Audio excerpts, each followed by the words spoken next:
بسم الله الرحمن الرحيم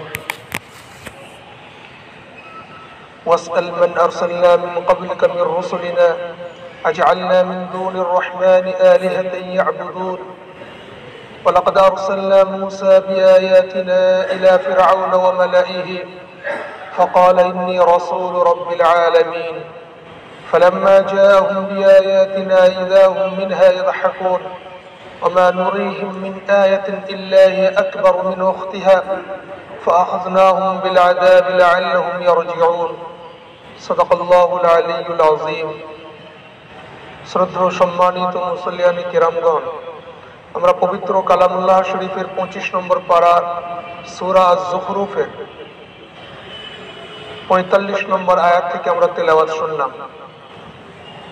আল্লাহ নবী সাল্লাল্লাহু আলাইহি ওয়াসাল্লাম কি আল্লাহ রাব্বুল আলামিন তিনি বলেন যে এই পবিত্র কালাম কোরআন শরীফ আপনার এবং আপনার উম্মতের জন্য একটা গর্ব, উল্লেখযোগ্য নিয়ামত আল্লাহর পক্ষ থেকে।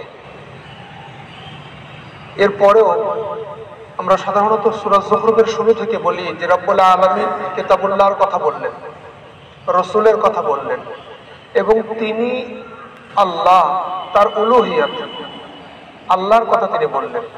আবারও তিনি ঘুরে এসে ফের কিতাবের কথা বলেছিলেন, যারা কিতাব রাসূল আল্লাহকে স্বীকার করে না আল্লাহ রাব্বুল আলামিন তাদের চূড়ান্ত শাস্তির ব্যবস্থা করেছেন। এত কিছু পরেও, এত সুন্দরভাবে বোঝানোর পরেও মক্কাবাসী তারা বুঝতে চাইল না। তারা সেই পৌত্তলিক দেবদেবীর পূজা অর্চনা এর মধ্যেই তারা ব্যস্ত থাকলো। আল্লাহ রাব্বুল আলামিন তখন নবী পাক সাল্লাল্লাহু আলাইহি সাল্লামকে বললেন যে এদেরকে জিজ্ঞাসা করুন, এর আপনার পূর্বেও তো অনেক রাসূল এসেছে যাদেরকে এরা স্বীকার করে। যেমন ওরা স্বীকার করত যে মদিনায় খ্রিস্টান এবং ইহুদি সম্প্রদায় বসবাস করে, তাদের কাছে নবী মুসা এবং ঈসা আলাইহিস সালাম আগমন করেছিলেন, এরা ভালো। মক্কার মানুষ এটা স্বীকার করত। তো আল্লাহ রাব্বুল আলামিন নবী মুহাম্মদ সাল্লাল্লাহু আলাইহি সাল্লামকে বলছেন, মক্কার মানুষকে জিজ্ঞাসা করুন যে তোমরা যে ইহুদি, যে খ্রিস্টান ভাইদেরকে সম্মান শ্রদ্ধা করো তাদের শিক্ষা দীক্ষার কারণে, তাদের কাছে রসুল এসেছিল তোমরা মানো, তাদের সেই রসুল সম্পর্কে একবার জিজ্ঞাসা করো দেখি। ওই সমস্ত রসুল তারা কি আমার আল্লাহর সাথে অন্য কাউকে উপাস্য মানার কথা বলে গেছে? যে আল্লাহ রাব্বুল আলামিনের যেমন ইবাদত বন্দেগী করতে হবে, ঠিক আল্লাহ রাব্বুল আলামিনের সাথে সাথে অন্য আরো এই দেবী দেবতাদের উপাসনা করতে হবে, এমন কি কোন রসুল বলেছেন? কোন রসুল কোন সময়ের জন্য বলেননি। রসুল কোন সময়ের জন্য কোন উম্মতকে এক আল্লাহ ছাড়া অন্য কারোর ইবাদতের কথা তারা বলেন। সুতরাং তোমরা যে রসুলদের সম্মান করো, যে জাতিকে তোমরা মানো, তাদের জ্ঞানের কথা, তাদের শিক্ষা দীক্ষার কথা তোমরা বিশ্বাস করো, তাহলে তাদের রসুলের এই আদর্শকেও স্বীকার করে নাও যে পৌত্তলিক হওয়া, বহুত্ববাদী পূজা অর্চনা করা, অনেক দেবদেবীকে স্বীকার করা, এটা উচিত নয়।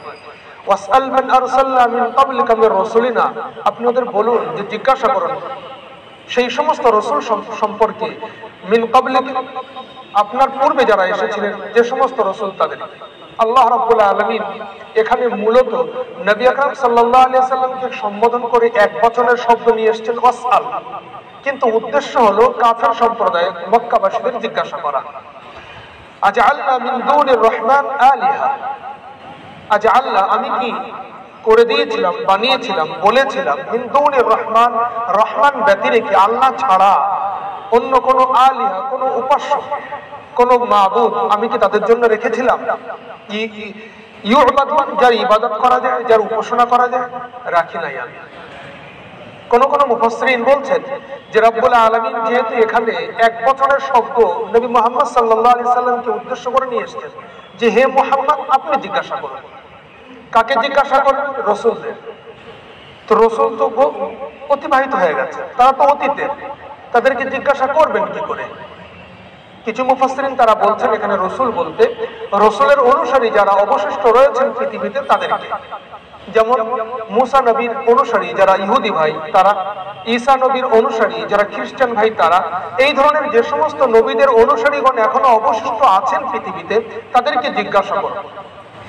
কোন মুফাসসিরিন বলছেন যে না, আল্লাহ রাব্বুল আলামিন সরাসরি নবী আকরাম সাল্লাল্লাহু আলাইহি সাল্লামকে বলছেন, ও আমার হাবিব আপনি যে একত্ববাদের দাওয়াত নিয়ে এসেছেন এটাই সঠিক, আপনার দেশবাসী যে বহুত্ববাদীর পূজা অর্চনা করে এটা ভুল। এই একত্ববাদ এটাই সঠিক। অনেক দেবীর অনেক মানে দেবদেবীর পূজা অর্চনা এটা ভুল। আপনি এর যাচাই করতে পারেন রসুলদের জিজ্ঞাসা করে। তো আল্লাহ রাব্বুল আলামিনের রসুল তারা তো অতিবাহিত হয়েছেন, তাদের জিজ্ঞাসা করবেন কি করে?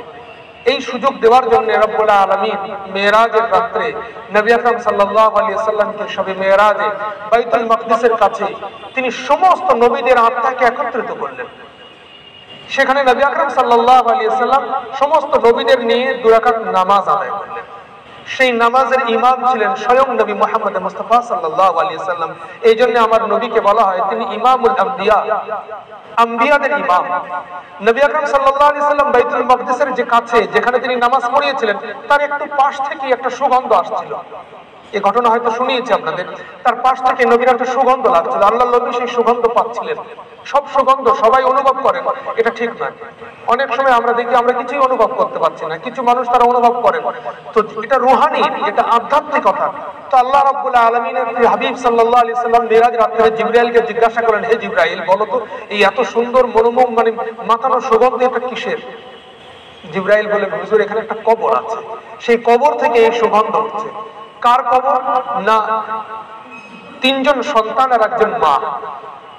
মা এবং সন্তানের কবর। এরা কারা? তাদের পরিচয় হলো তারা ফেরাউন, যার বর্ণনা একটু পরেই আসছে। ওই মা সন্তানের নয়, ফেরাউন বাদশার বর্ণনা, যে ওই মা এবং সন্তান ফেরাউন বাদশার মেয়ে ছিল। সেই মেয়ের এরা দাসী বা খাদেমা ছিল, কাজ করতো তাদের সেবা।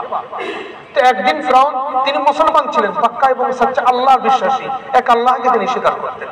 অথচ ফেরাউনের বাড়িতেই তিনি মানে কর্মচারী হিসেবে থাকতেন, মানে দাসীর কাজ করতেন। একদিন ফেরাউনের মেয়ে কন্যার তিনি মাথায় চিরুনি করে দিচ্ছিলেন, হাত থেকে চিরুনিটা ফসে পড়ে গেল। তিনি তুলতে গিয়ে ফের বিসমিল্লাহির রহমানির রহিম বলে চিরুনি তুললেন।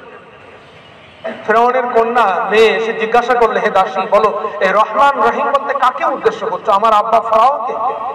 বললেন না, রহমান এবং রহিম তিনি যাকে দেখা যায় না, যিনি সকল সৃষ্টির স্রষ্টা, এমনকি তোমার আব্বাকেও যিনি সৃষ্টি করেছেন। চমকে উঠলো মেয়ে যে তুমি আমার আব্বাকে তাহলে সৃষ্টিকর্তা মানো না? বলেন না, তোমার আব্বাও তো একজন সৃষ্টি, তিনি স্রষ্টা নন।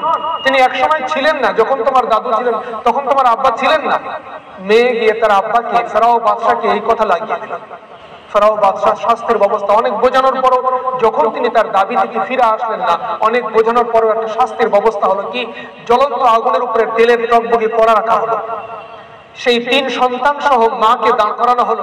দেখো এখনো সুযোগ আছে, এই আযাব থেকে এই শাস্তি থেকে বাঁচার এখনো সুযোগ আছে যদি তুমি বেঁচে যাও, মানে স্বীকার করে নাও আমি ফেরাউকে সৃষ্টিকর্তা, আমি সবকিছু দণ্ডমুণ্ডের মালিক, আমি আমাকে যদি স্বীকার করে নাও তাহলে তোমার মুক্ত হয়ে যাবে, তুমি রেহাই পেয়ে যাবে।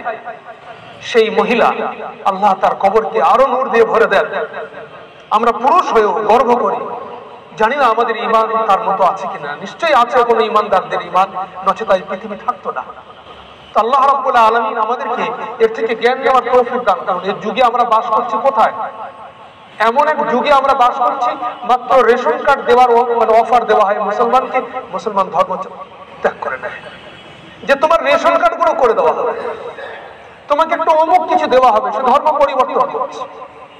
খুব সহজেই আমাদের দেশে একটা ভালো স্বামীর জন্য অনেক বোন ধর্ম পরিবর্তন করছে, একটা ভালো স্ত্রীর জন্য আমরা অনেক যুবক ভাই ধর্ম পরিবর্তন করে নিচ্ছি। এটা তো একেবারে সচরাচর হয়ে গেছে। আল্লাহ আমাদের সকলকে বোঝার তৌফিক দান করুন। এই দুর্বলতা আমরা যারা গার্জিয়ান, আমাদের ঈমানকে সুদৃঢ় করার জন্য, ঈমানকে মজবুত করার জন্য পাথরের উপরে মানে দাগ টানলে যেমন সেটা মানে অক্ষয় হয়ে যায়, কোনোদিন সে মিটতে চায় না, এই রকম আপনার বাচ্চার সিনার মধ্যে ঈমানের দাগ টানার দায়িত্ব আপনাকে দেওয়া হয়েছে, আমাকে দেওয়া হয়েছে, আমি সেটা করিনি। আমরা সেই দাগ টানতে পারিনি আমার বাচ্চার হৃদয়ের মধ্যে, যার কারণে আজকে বাচ্চা পথভ্রষ্ট হচ্ছে। আমরা কেউ হাত ধুতে পারি না যে ও বড় হয়ে গেছে, ওর সিদ্ধান্ত ও নিয়েছে, আমি কি করতে পারি বলুন? আমি পিতা, এই বৃদ্ধ বয়সে আমার যুবক ছেলে, তাকে 2 থাপ্পড় লাগাবো, সে তো আমাকেই মারবে। আজকে সে যুবক, আজকে আপনি বৃদ্ধ, 2 দিন আগে ছিলেন আপনি যুবক, ও ছিল শিশু। আপনি তখন কোথায় ছিলেন? এ ভুল তখনই। আমরা বাচ্চাদেরকে সেই কৃষ্টি, সেই কালচার দেই না যে কালচার আমার নবী ভালোবাসতেন, যে কালচার আজও আল্লাহ ভালোবাসে, আজকে আমরা পাশ্চাত্যের মানে অনুসরণ করতে গিয়ে আমাদের এমন কিছু আমরা করে বসি, এমন কিছু যেটা মানায় না কোনো মুসল্লির জন্য। সাধারণ যুক্তিতেও যেটা বুঝে আসে না, ইসলাম আর হাদিস কোরআনের যুক্তি তো দূরের কথা, সাধারণ যুক্তিতেও বুঝে আসে না যে আমি আমার বাচ্চাকে কোন আদর্শে দিচ্ছি, কি সে মানে দিচ্ছে। আমার একটা ভদ্র একটা মানে দৃষ্টিনন্দন কোন পোশাক আমার বাচ্চাকে আমি দিতে শিখিনি।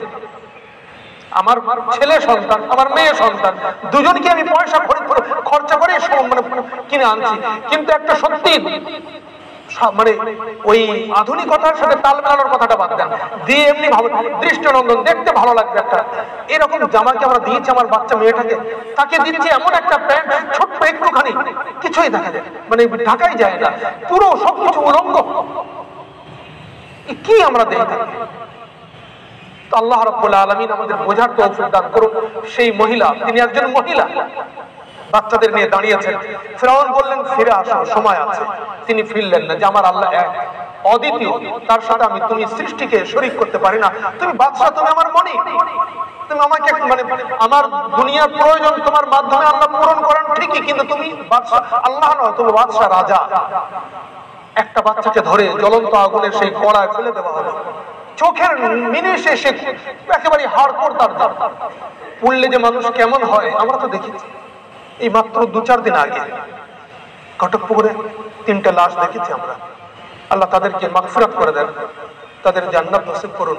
যারা রয়ে গেছে তাদেরকে নিয়ামুল বদল, তার পরিবর্তে আল্লাহ রাব্বুল আলামিন নিয়ামত দান করুন। তো জ্বলন্ত আগুনে ফেলা হলো সেই বাচ্চাকে, পুরো ছারখার হয়ে গেল। আবারও প্রস্তাব, তিনি আবার অটল থাকলেন। দ্বিতীয় গেল, আবারও দুধের শিশুর বাচ্চা, এবার কোলে একেবারে বাচ্চা যেটা মায়ের বুক ধরে দাঁড়িয়ে আছে, মা তখন ভাবছেন এই বাচ্চার সময় যখন আসলো, কেঁপে উঠলো তার মুখ, মা যে আমার দুধের শিশু, একে ওই আগুনে ফেলা হবে। তিনি ভাবছেন ফিরআউনের কথায় কি জবাব দেবেন, ঈমান ছাড়ার প্রশ্নই আসছে না, কিন্তু তিনি ভাবছেন যে এই বাচ্চাকে দেব। এমন সময় ওই বাচ্চার মুখ থেকে আওয়াজ পার হলো। পৃথিবীর ইতিহাসে লিখছে যে মাত্র দুধের শিশু কয়েকজন তারা কথা বলেছে। হযরত ইব্রাহিম মানে ঈসা আলাইহিস সালাম, ইন্নী আব্দুল্লাহ আতানিয়াল কিতাব ওয়া জাআলানি নবিয়্যা, তিনি বলেছিলেন যখন তার মা মারিয়ামের উপরে তোহমত দেওয়া হলো, অপবাদ, যে তুমি দুশ্চরিত্রা, তখন তিনি মায়ের চরিত্রকে তোলার জন্য ইন্নী আব্দুল্লাহ আতানিয়াল কিতাব ওয়া জাআলানি নবিয়্যা, আমি অন্য কেউ নই, আমি আল্লাহর বান্দা, আল্লাহ আমাকে সৃষ্টি করেছেন, আল্লাহ আমাকে নবী করেছেন, পৃথিবীর বুকে সর্বোচ্চ সম্মান দান করেছেন, আমাকে কিতাবও দিয়েছেন। এই দুধের শিশু আমরা দেখেছিলাম হযরত ইউসুফ আলাইহিসসালামের সময়, 12 পারার মধ্যে আমরা পড়ে এসেছি, 12-13-র মধ্যে, হযরত ইউসুফ নবীর উপরে যখন তার চরিত্রের উপরে কালি দেওয়া হলো, চেষ্টা করলো জুলাইখা, আল্লাহ রাব্বুল আলামিন দুধের শিশুর মুখের কথা ফুটিয়ে দিলেন। আজকে ইনি নবী নন, ইসলামের জন্য নিবেদিত প্রাণ, উৎসর্গ, কুরবানি কাকে বলে, যে মায়ের সামনে দুটো সন্তান পড়ে ছাড়, 3য় নম্বরে যখন পালা, মায়ের মন কেঁপে উঠছে, দুধের শিশুর জবান খুলে দিলেন আল্লাহ রাব্বুল আলামিন, মা আমাকে ফেলে দাও, ওটা আগুন নয়, ওটা জান্নাতের টুকরো, আপনি শান্ত হন, শান্ত হন, মনকে মানে শান্ত রাখুন, ওটা জান্নাত। বাচ্চাকে ফেলে দেওয়া হলো। আবারও প্রস্তাব, তখন তিনি বললেন আমার একটা দাবি আছে ফিরআউন, হে আমার বাদশা, হে আমার মনিব, আমার একটা দাবি আছে আপনার কাছে। ফিরআউন মনে করলো হয়তো ঈমান থেকে মানে ফিরে এসে আমাকে প্রভু বলে মানবে। তখন তিনি সকলকে আশ্চর্য করে দিয়ে, স্তম্ভিত করে দিয়ে তিনি বললেন, ফিরআউন একটাই দাবি তোমার কাছে আমার, সারা জীবন তোমাকে নিষ্ঠার সাথে সেবা করে দিই তোমার বাড়ির।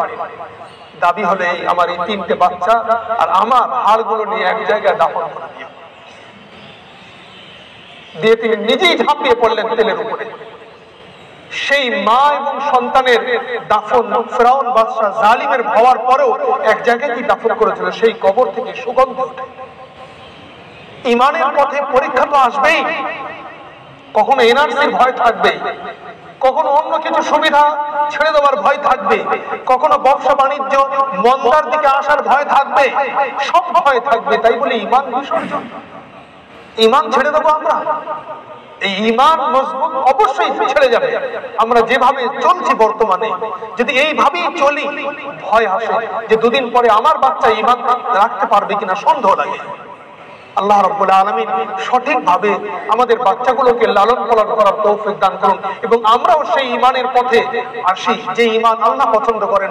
ঈমানের পথে তো পরীক্ষা আসবে। আল্লাহ রাব্বুল আলামিন কোরআন শরীফের মধ্যে স্পষ্ট ভাষায় তিনি বলছেন, তোমরা কি এটাই ভেবে নাও যে তোমরা বলবে মৌখিকভাবে আমি মুসলমান আর তোমাদের জান্নাত দিয়ে দেওয়া হবে, তোমাদের কোনো ঈমান হবে না, মানে কোনো পরীক্ষা হবে না? তারপরে আল্লাহ রাব্বুল আলামিন বলছেন, জেনে রেখে দাও এমন পরীক্ষা নেব তোমাদের ঈমানের যেটি পূর্বে সেই পরীক্ষা নিয়েছিলাম। নবী রাসূল আল্লাহওয়ালা মানুষ তারাও বলতে বাধ্য হয়েছিল আলাইসা সুবহু বিকারীব, অর্থাৎ সত্যের সকাল, আল্লাহর রহমতের সকাল কি এখনো আসেনি? কখন আসবে, কখন আসবে? এত কঠিন পরীক্ষা নেওয়া হবে তোমাদের। সেই পরীক্ষা আল্লাহ রাব্বুল আলামিন আমাদের যেন না নেন, আল্লাহ তো বলেছেন নেবেন। আমরা দাবি করব আল্লাহর কাছে এটা দুয়ার মাধ্যমে প্রত্যেকেই সর্বক্ষণেই, ওগো আল্লাহ আমি বড় দুর্বল, আমাদের পরীক্ষা নেবেন না, বিনা পরীক্ষায় আমাদের ঈমানকে আপনি কবুল করে নেন।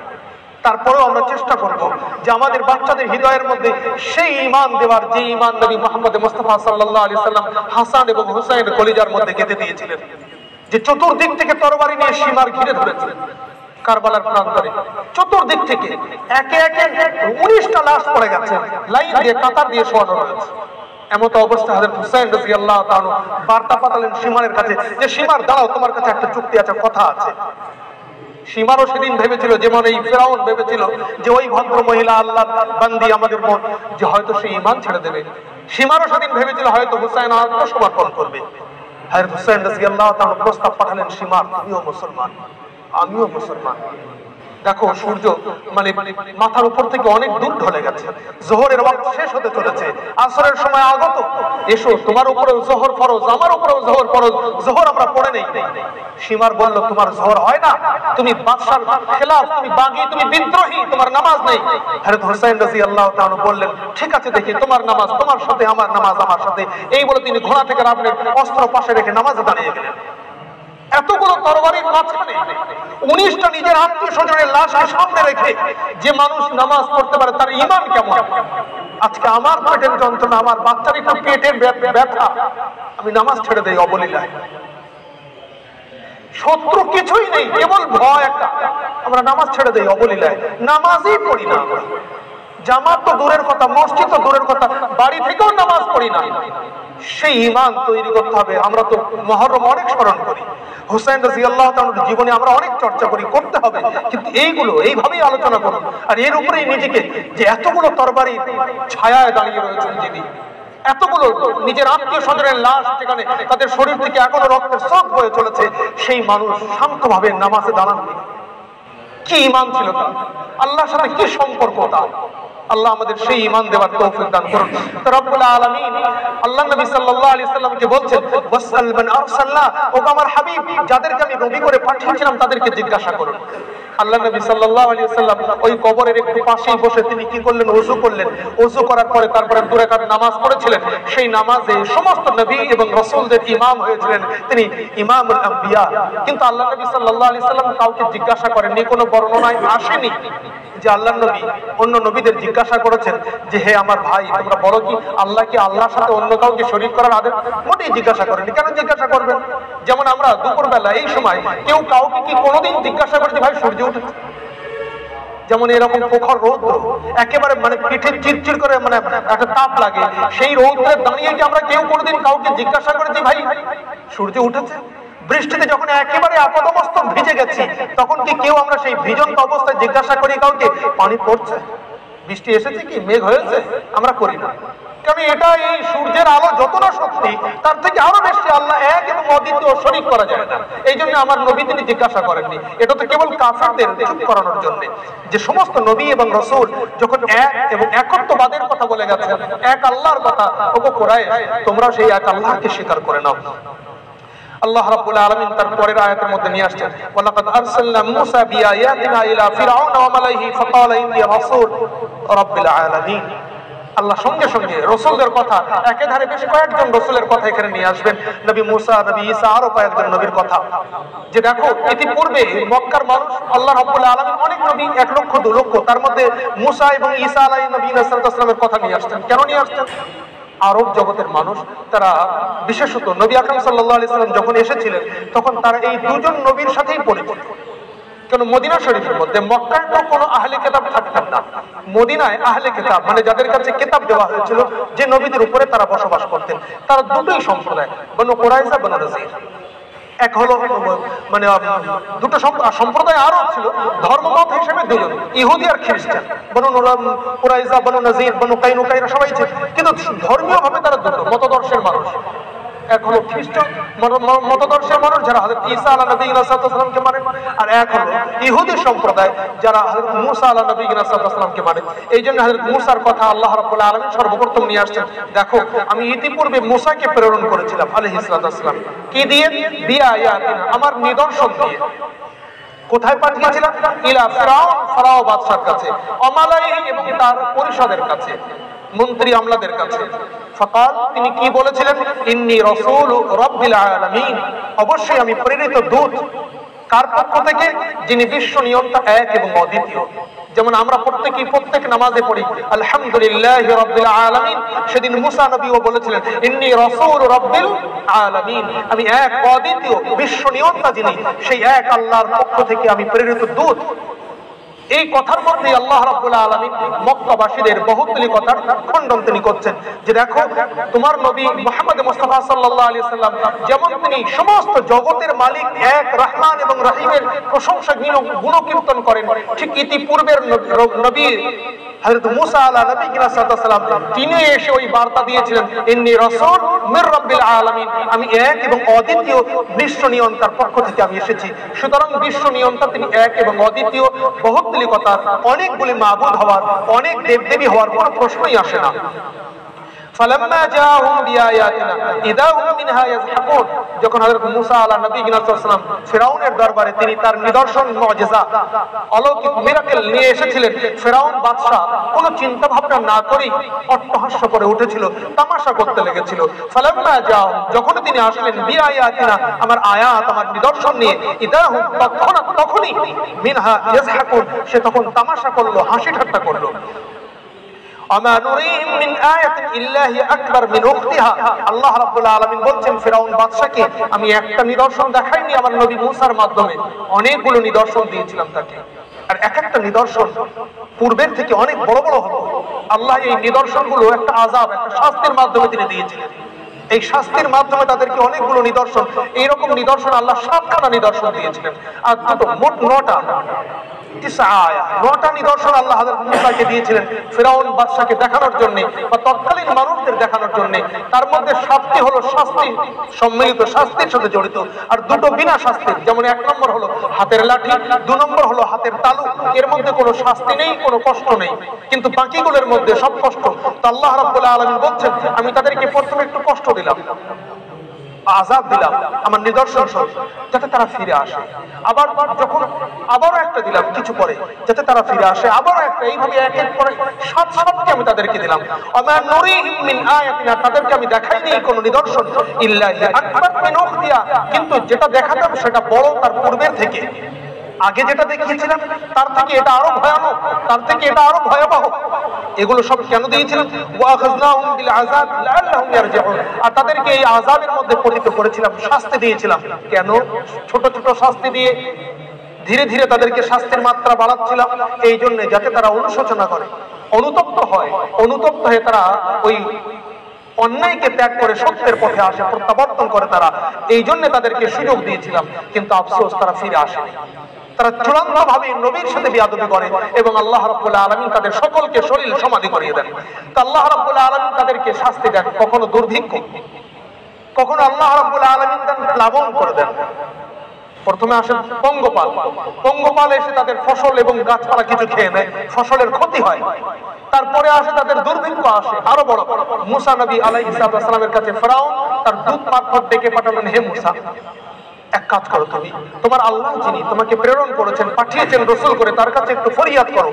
যে ওয়াদা তিনি করেছেন তোমার সাথে, যে তুমি ফরিয়াদ করলে তিনি তোমার ডাক শোনেন, তুমি একটু ডাকো তাকে, আমাদের এই কষ্ট তিনি দূর করে দেন, আমরা তোমার পথে এসে যাব, আমরা সব মেনে নেব।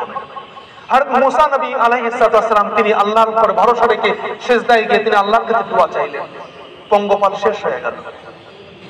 ফিরাউন বাদশা সে বলে উঠল, মুসা দেখি তুমি তো ভেলকি দেখাও ভালো, তুমি তো বড় জাদুকর, নাউজুবিল্লাহ, এত তোমার জাদু, আমরা এত চেষ্টা করেও যে পঙ্গপাল তাড়াতে পারিনি, তুমি একেবারে মুখের দুটো কথা দিয়ে পানি তাড়িয়ে দিলে। নবীকে মানলো না, উপরন্ত নবীর মানহানি করলো তারা। জাদুকর তারা ধোঁকাবাজ হয়, জাদুকর তারা মিথ্যুক হয়, নবীর মতো ব্যক্তিত্বকে তারা ধোঁকাবাজ এবং মিথ্যুকের সাথে তুলনা দিল, নাউজুবিল্লাহ। আল্লাহ রাব্বুল আলামিন তাদেরকে দিল দুর্ভিক্ষ দিলেন, একেবারে অভাব অনটন দেখা দিল, আর কিছুই নেই। মানুষ মানে মরা পশুর মাংস খেতে বাধ্য হয়ে গেল। আবারও তারা মুসা আলাইহিস সালামের কাছে আসলো, আবারও তিনি দোয়া করলেন, আবারও তারা বিয়াদবি করলেন। আল্লাহ রাব্বুল আলামিন তারপরে পাঠালেন প্লাবন দিয়ে দিলেন। দুর্ভিক্ষে মানুষ বেঁচে ছিল, মাথার মানে বর্ষা না মানে কেউ রোদের সময় ছায়ার জায়গা খুঁজে পেত, কিন্তু যখন প্লাবন এলো সবকিছুকে তলিয়ে নিয়ে চলে গেল, একেবারে সব সমান করে দিল। আল্লাহ আবারও মুসার মানে দোয়া মানে মুসা আলাইহিস সালাম আবারও তারা বিয়াদবি। তারপরে আল্লাহ রাব্বুল আলামিন তাদেরকে দিলেন ব্যাঙ দিলেন, ব্যাঙ দিলেন, শুতে গেলে বিছানায় ব্যাঙ, খেতে গেলে থালায় ব্যাঙ, যেখানে যায় সেখানেই ব্যাঙ, পরেশান হয়ে গেল তারা।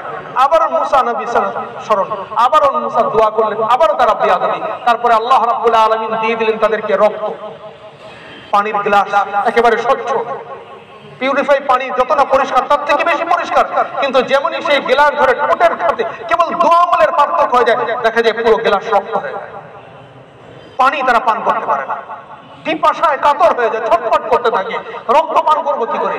তারা আবারও মুসা নবীর কাছে গেলেন, আবারও মুসা নবী দোয়া করলেন, কিন্তু আর মানল না, ফের বিয়াদবি। আল্লাহ দিলেন সকলকে উকুন দিয়ে দিলেন, এত উকুন হলো, এত উকুন, তারা সবসময় বাঁদরের মতো খুঁজলাতে থাকলো, মানে এ করতে থাকলো। আবারও মুসা নবীর স্মরণ, আবারও দোয়া, আবারও সুস্থ হয়ে গেল, মানল না। আল্লাহ রাব্বুল আলামিন তারপরে 70,000 মানুষকে একদিনে শুকরে পরিণত করলেন। এই আল্লাহ রাব্বুল আলামিন বলছেন একের পর এক তাদেরকে আমি সুযোগ দিচ্ছি, কেন? যাতে তারা তওবা করে, যাতে তারা প্রত্যাবর্তন করে। এই বিপদ আপদ পৃথিবীতে যা আসে সবকিছু আমাদের কর্মফলের জন্য, এগুলো আল্লাহ রাব্বুল আলামিন দেন যাতে মানুষ অনুশোচনা করে, ফিরে আসতে পারে, প্রত্যাবর্তন করতে পারে। আল্লাহ রাব্বুল আলামিন বলছেন ওয়া আখাযনাহুম বিল আযাব লাআল্লাহুম ইয়ারজিউন, আমি তাদেরকে আযাব দিয়েছিলাম যাতে তারা ফিরে আসে। ফাকালু ইয়া সাহিব কুলানা রাব্বাকা বিমা আহিদা ইনদাক ইন্নানা লামুহতাদুন, তারা ওই যেটা বলতো, হে মুসা আপনি আপনার রবের সাথে সেই দোয়া করুন যেটা তিনি আপনার সাথে অঙ্গীকার করেছেন, ইন্নানা লামুহতাদুন, আপনার দোয়ার মাধ্যমে যদি আমাদের এই বিপদ কেটে যায় আমরা মুহতাদ হয়ে যাব, হেদায়েত প্রাপ্ত হয়ে যাব, অর্থাৎ আমরা একেবারেই আপনার পথে চলে আসব। ফালাম্মা কাশাফনা আনহুমুল আযাব, আমি যখনই কাশাফনা সরিয়ে দেওয়া, হটিয়ে দেওয়া, আমি যখনই সরিয়ে দিতাম তাদের থেকে আমার সেই আযাব, ইদাহুম ইয়ানকুসুন, তারা সঙ্গে সঙ্গে তাদের অঙ্গীকার ভঙ্গ করত, তারা বিয়াদবি করত নবী এবং রাসূলের সাথে। ওয়ানাদা ফিরআউন ফি কওমিহি ইয়া কওম আলাইসা লি মুলকু মিসর ওয়া হাযিহিল আনহার তাজরি মিন তাহতি আফালা তুবসিরুন। মুসা আলাইহিস সালামের কথায় যখন একেবারে মানে তাৎক্ষণিক কাজ হয়ে যেত, আল্লাহ দোয়া কবুল করতেন, সঙ্গে সঙ্গে তাদের বিপদ সেরে যেত, সাধারণ মানুষ মুগ্ধ হয়ে যেত। তারা মুসা নবীর প্রতি ঈমান আনার জন্য উদ্গ্রীব হতো। এমত অবস্থায় ফিরআউন বাদশা তাদের সামনে বক্তৃতা দিত, সে ভাষণ দিত, ঘোষণা দিত, হে আমার দেশবাসী, এই দেশের রাজা কি আমি নই? বলো, এই দেশের নদ নদী আমার প্রাসাদের পাশ দিয়ে কি বয়ে চলে না? আমি কি তোমাদের এই সমস্ত ব্যবস্থা করি না? সুতরাং আমি তোমাদের প্রভু। ইনি তো জাদুকর, নাউজুবিল্লাহ, ইনি তো চোখের ধোঁকা দেন, নাউজুবিল্লাহ, আল্লাহ আমাদের হেফাজত করুন। ওয়ানাদা ফিরআউন, আর ফিরআউন সে আওয়াজ দিয়ে ওঠে, সে বক্তৃতা দেয়, ঘোষণা দেয়, ফি কওমিহি, তার জাতির কাছে, ইয়া কওমি, হে আমার জাতি, আলাইসা লি মুলকু মিসর, এই মিশর দেশ আমার কি নয়? আমি কি এই দেশের মালিক এবং অধিপতি নই? ওয়া হাযিহিল আনহার তাজরি মিন তাহতি, আর এই সমস্ত নহর, এই সমস্ত ঝর্ণা, খাল বিল, এসব কিছু কি আমার জন্য প্রবাহিত হয় না আমার পদদেশে? আফালা তুবসিরুন, তোমরা কি ভেবে দেখো না? আমি তোমাদের সারা বছরের পানির ব্যবস্থা করি, তোমাদের খেতে সেচের ব্যবস্থা আমি ফিরআউন করি, তোমাদের সুখ দুঃখে আমি পাশে থাকি। আজকে এই মুসার ভেলকি দেখে তোমরা তার সাথে চলে যাবে? ঠিক এই ভাওতাবাজি এখনো চলে, ঠিক এই ভাওতাবাজি আজকের ফিরআউন সে আওয়াজ দেয়, আমার বিকাশ সবার সাথে, মুসলমান এসো তুমি আমার সাথে, আমি কি তোমাদের এই দেই না? এই তো তোমাদের এ করে দিচ্ছি। আর মুসলমান আমরাও সেই সব কাছে। আল্লাহ রাব্বুল আলামিন আমাকে আপনাকে সকলকে হেফাজত করুন। আম আনা খায়রুম মিন হাযা আল্লাযী হুয়া মাহিন, আমি কি উত্তম নই? ফিরআউন সে বলতো আমি কি উত্তম নই এনার থেকে? ইনি তো অপদস্থ, অপমানিত, নাউজুবিল্লাহ। হযরত মুসা আলাইহিস নবী সাল্লাল্লাহু আলাইহি ওয়াসাল্লামের দিকে তাকিয়ে বলা, মাহিন, যিনি ছোট নিচ হীন যাকে মনে করা যায়, তিনি কি মহিন, ইনি কি হীন নয়, ছোট নয়? এইভাবে সে কথা বলতো। সে বলতে চাইতো, আরো কি বলতো, ওয়ালা ইয়াকাদু ইবিন, এ কথাই বলতে পারে না। তোমরা এই মুসার পরে ঈমান নিয়ে আসবে যে কথাই বলতে পারে না স্পষ্ট ভাষায়, তাকে তোমরা মানবে? আমি ফেরাউনকে বাদ দিয়ে, আজকেরও ফেরাউন সেও কিন্তু কথার জাদু দেখে। আজকের ফেরাউন তিনিও কথার জাদু দেখিয়ে থাকেন আমার দেশে, সারা পৃথিবী ব্যাপী তো আছেই, সেটা আলাদা ব্যাপার। তো আল্লাহ রাব্বুল আলামিন আমাদের হিফাজত করুন। নবী মুসা আলাইহিস সালাম তিনি যেহেতু অর্থের মালিক ছিলেন না, ধনী মানুষ ছিলেন না, এই জন্য তাকে মহিন বলা হচ্ছে। তিনি তুচ্ছ, নগণ্য, তার কাছে কিছুই নেই, রসদ নেই। তোমরা তার কাছে যাবে কেন? আমি তো ফেরাউন, আমি বড় বাদশা, সোনা দানা হীরা অলংকার জহরত আমার কাছে, আর আমরা সেটাতেই মুক্ত হয়ে যাই। আজও আমরা দেখি, যেমন ইতিপূর্বের সূরার মধ্যে আমরা পড়ে এসেছিলাম, আল্লাহ নবী সাল্লাল্লাহু আলাইহি ওয়াসাল্লামের উপরও ঠিক এই প্রশ্নই, যে এই মুহাম্মদকে নবী বলে মানতে হবে, যে কিনা নিঃস্ব, যার কিনা অর্থ করি কিচ্ছু নেই, যার টাকা পয়সা নেই। আমরা এত বড় বড় মালদার ধনী মানুষ থাকতে এই সম্পদ, মানে আমাদের গোত্রের মধ্যে কাউকে খুঁজে পেলেন না, আল্লাহ ওই একেবারে এতিম বাচ্চাকে নবী করে দিলেন। মুসা নবীর যুগেও সেই একই কথা। আজকেও আমরা অনেক সময় অর্থের মোহে আমরা অনেক জ্ঞানী, অনেক সম্মানীয় মানুষদের অপমান করি, যেহেতু তার অর্থ নেই, তাকে তুচ্ছ মনে করি। রব্বুল আলামিন যাদের মধ্যে হাদিস এবং কোরআন ভরে দিয়েছেন, অনেক দুর্বল আলেম, আর্থিকভাবে দুর্বল আলেম এমন রয়েছেন, তারা খুবই ইলমে এবং আমলে অনেক দক্ষ, কিন্তু আমাদের চোখে তাদের কোনো সম্মান থাকে না। এটা উচিত নয়, এটা বেঈমানদের চরিত্র, এটা যারা ফিরাউন গোষ্ঠী তাদের আচার আখলাক এই। যে কোনো আলেম যারা কোরআন হাদিস জানেন, কিচ্ছু না হলেও তাদের একটু সম্মান দেবেন, বাহ্যিক হলেও দেবেন, আন্তরিক ভাবা তো দেওয়া উচিত, এটা কিছু না হলেও এমনি দেবেন। আমাদের একজন ওস্তাদ বলতেন, হাসি না লাগলে একটু দাঁত বার করে দেবে, সেটাও আমরা করব। আল্লাহ রাব্বুল আলামিন যখন মাদ্রাসার কালেকশনে, এটা আমি 100 বার স্বীকার করছি, অনেক মাদ্রাসা এমন আছে কাগজে কলমেই শুধু মাদ্রাসা, বাস্তবে কিচ্ছু নেই। এবং সেই কাগজ নিয়ে অনেক বন্ধুরা তারা ঘুরেও বেড়ান, অনেক পয়সা তোলে। আমরা যারা দেই, আমরা অতিষ্ঠ হয়ে যাই, তাদের যারা দেন, যারা ধনী মানুষ, যারা দিয়ে থাকেন, তাদের ব্যাপারটাও ঠিক, তাদের জায়গা থেকে এটাও কিন্তু ঠিক, তারা অতিষ্ঠ হয়ে যান। কাকে দেব?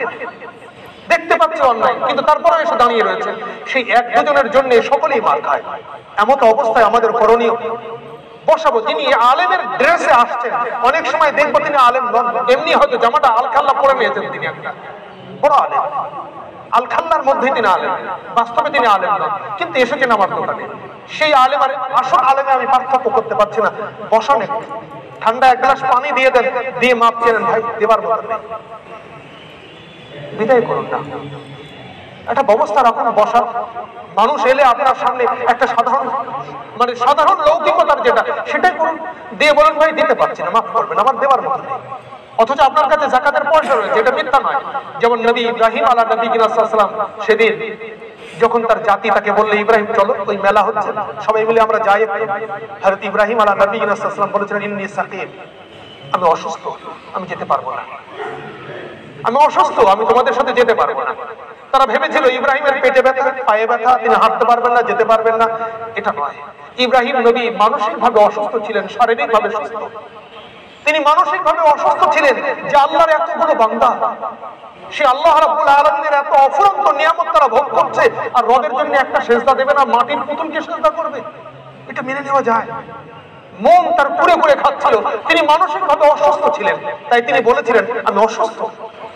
আর এরা মনে করেছিল যে এনার হয়তো পায়ে ব্যথা, হাঁটতে পারবে না, দূরে মেলার মাঠে ভিড় ঠেলতে পারবে না, ওই জন্য থাকো ইব্রাহিম এখানে। তো আপনি সেটাই বলুন না যে ভাই দেওয়ার মতো নেই, অর্থাৎ দেওয়ার মতো সঠিক মাদ্রাসায় দেওয়ার মতো সঠিক পয়সা আছে, অন্যায় এই ভাওতাবাজি মাদ্রাসায় দেওয়ার মতো পয়সা আমার নেই। আপনি তাকে এক গ্লাস পানি দিয়ে বিদায় করে দেন, কিন্তু অসম্মান করবেন না। আফসোস লাগে যখন দেখা যায় কোনো মাদ্রাসার সত্যিই অরিজিনাল মাদ্রাসা, ভালো আলেম লাইনে দাঁড়িয়ে রয়েছেন জাকাতের পয়সা নেওয়ার জন্য, মাদ্রাসার জন্য। তিনি কি তার বাল বাচ্চার জন্য নিতে গিয়েছেন? তিনি কি রেশনের মাল তুলতে গিয়েছেন? সমাজ গড়ার জন্য, হাদিস কোরআনকে টিকিয়ে রাখার জন্য। সেই রকম মাদ্রাসা থেকেই পড়িয়ে কিছু বলতে পারছি, হাদিস কোরআন শিখতে তো পারছি। পৃথিবীতে বলুন কোন সেই প্রতিষ্ঠান আছে যেখানে হাদিস এবং কোরআনের পরিপূর্ণভাবে আলেম তৈরি করে দেয়, অভিজ্ঞ মানুষ তৈরি করে দেয় এই মাদ্রাসা ছাড়া? আমরা এদিকে খেয়াল করি।